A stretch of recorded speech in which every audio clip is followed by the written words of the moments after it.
अभिनंदन स्वीकार कीजिए। आप देख रहे हैं मास कॉम मास्टर क्लास। आज का हमारा विषय है टैरिफ क्या होता है और यह कैसे काम करता है।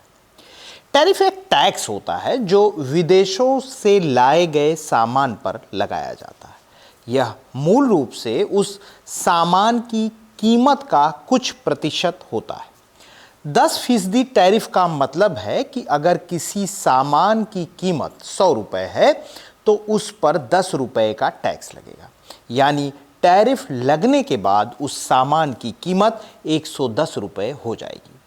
टैरिफ निर्यात करने वाले की बजाय उत्पादों को आयात करने वाले फर्म पर लगाए जाते हैं। मसलन अगर कोई फर्म ऐसी कार आयात कर रही है जिसकी कीमत $50,000 प्रति कार है और उस पर 25% टैरिफ लगेगा तो फर्म को हर कार पर $12,500 का टैक्स देना होगा।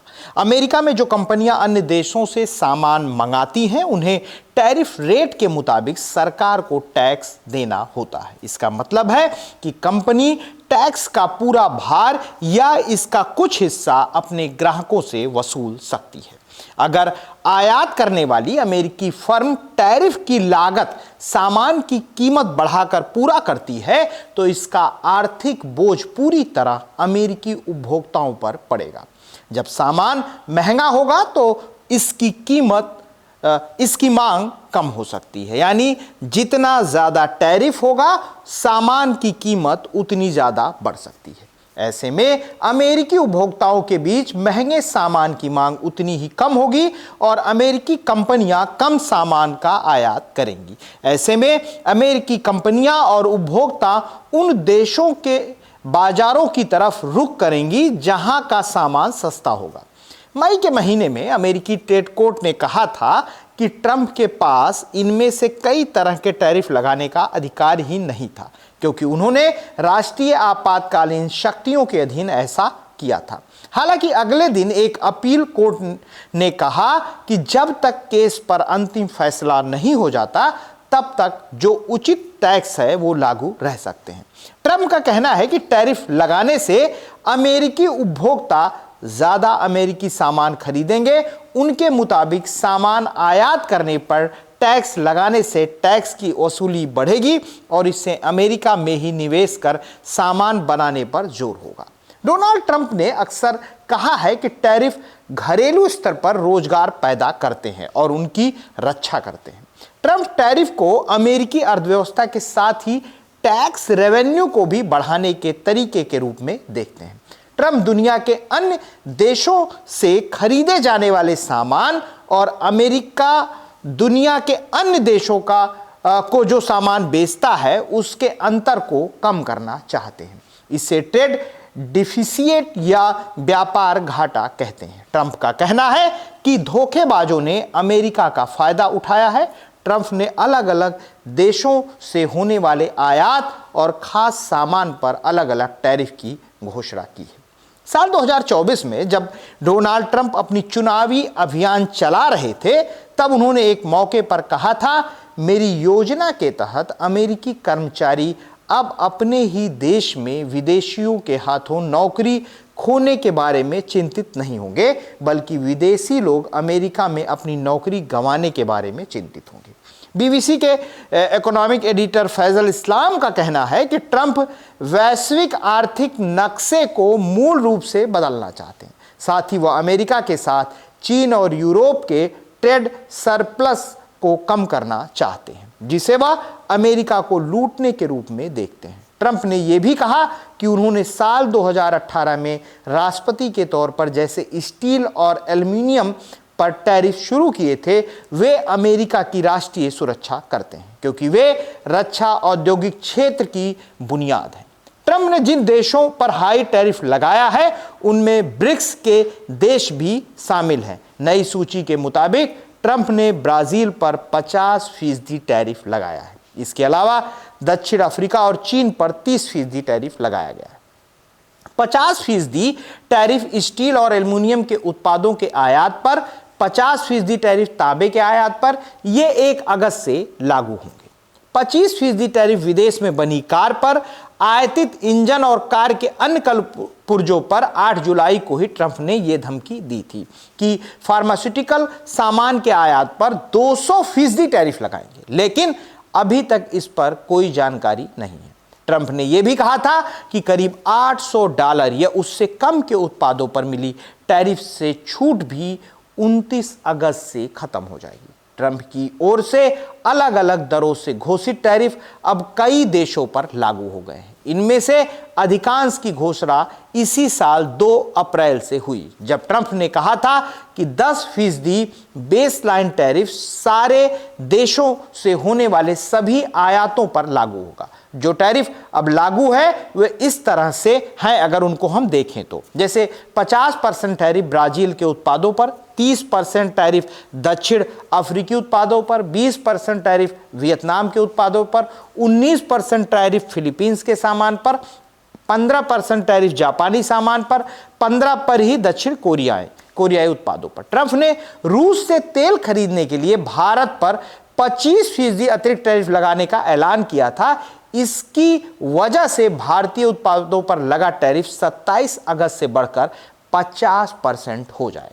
यूरोपियन यूनियन उनमें से एक है जिसने ट्रंप की ओर से बातचीत के लिए दिए गए समय में ही एक डील पर सहमत बना ली है। जुलाई के आखिरी सप्ताह में दोनों पक्षों के बीच ये रजामंदी हुई कि यूरोपियन यूनियन के कार समेत अन्य उत्पादों पर 15% टैरिफ लगेगा। इस डील के तहत यूरोपियन संघ में शामिल देश कुछ उत्पादों के लिए अमेरिकी कंपनियों से 0 ड्यूटी चार्ज करेंगे। अभी तक यूके ही ऐसा देश है जिसने अमेरिका की ओर से सबसे कम 10% टैरिफ लगाने पर सहमति बना ली है।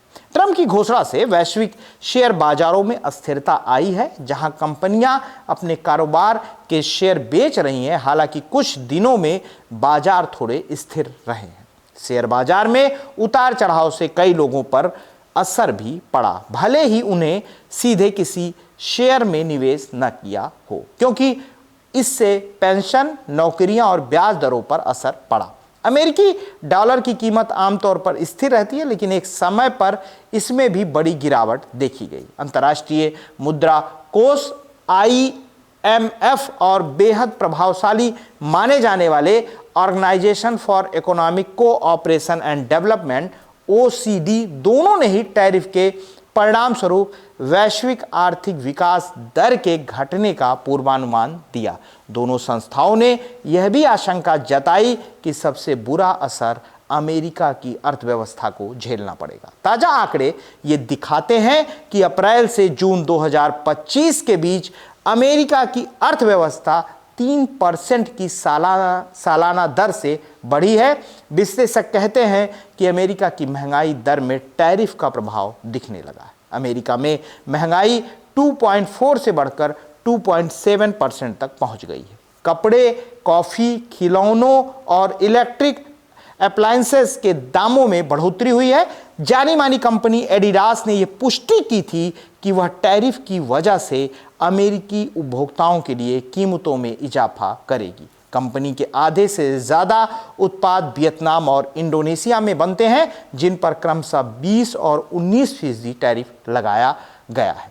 नाइकी ने भी कहा है कि अमेरिका में उसके उत्पादों की कीमतें बढ़ेंगी। इस कंपनी ने यह भी चेतावनी दी है कि टैरिफ की वजह से उसकी लागत में $1 अरब की बढ़ोतरी हो सकती है। कुछ कंपनियां कम मात्रा में विदेशी सामान आयात कर रही हैं, इससे उपलब्ध सामान की कीमत में बढ़ोतरी हो रही है। ऐसे अमेरिकी उत्पादों की कीमत भी बढ़ने की उम्मीद है, जिन्हें बनाने के लिए विदेशों से सामान मंगाया जाता है। उदाहरण के लिए एक कार पूरी तरह से असेंबल होने से पहले सीमा को पार करते हैं। नए टैरिफ से अमेरिकी सीमा पर कस्टम चेक में भी सख्ती बढ़ेगी, जिससे उत्पादों के सीमा पार करने में देरी स्वाभाविक हो जाएगी। तो दोस्तों, आज हमने जाना टैरिफ क्या है और यह कैसे काम करता है। फिर मिलते हैं अगले वीडियो में, तब तक के लिए धन्यवाद। यह वीडियो मास कॉम मास्टर क्लास चैनल के लिए अरविंद फाउंडेशन की ओर से प्रस्तुत किया जा रहा है। जब भी आप यह वीडियो देख रहे हैं तो आप केवल ज्ञान ही नहीं प्राप्त कर रहे हैं बल्कि गरीब बच्चों की शिक्षा के समर्थन में भी योगदान दे रहे हैं। Mass com master class channel Arvind foundation के माध्यम से उन बच्चों की शिक्षा और बेहतर भविष्य के लिए समर्पित है जो आर्थिक रूप से कमजोर है। आपका समर्थन इस सामाजिक पहल को मजबूत बनाता है। साथ ही ग्रामीण क्षेत्र में उन सभी विद्यार्थियों की कैरियर काउंसलिंग करके उनको सही कोर्स पढ़ने के चुनाव में मदद करता है। कृपया चैनल को सब्सक्राइब करें, वीडियो को लाइक करें, शेयर करें ताकि अधिक से अधिक लोग इस मिशन का हिस्सा बन सकें। धन्यवाद। आपके सहयोग में ही बदलाव संभव है।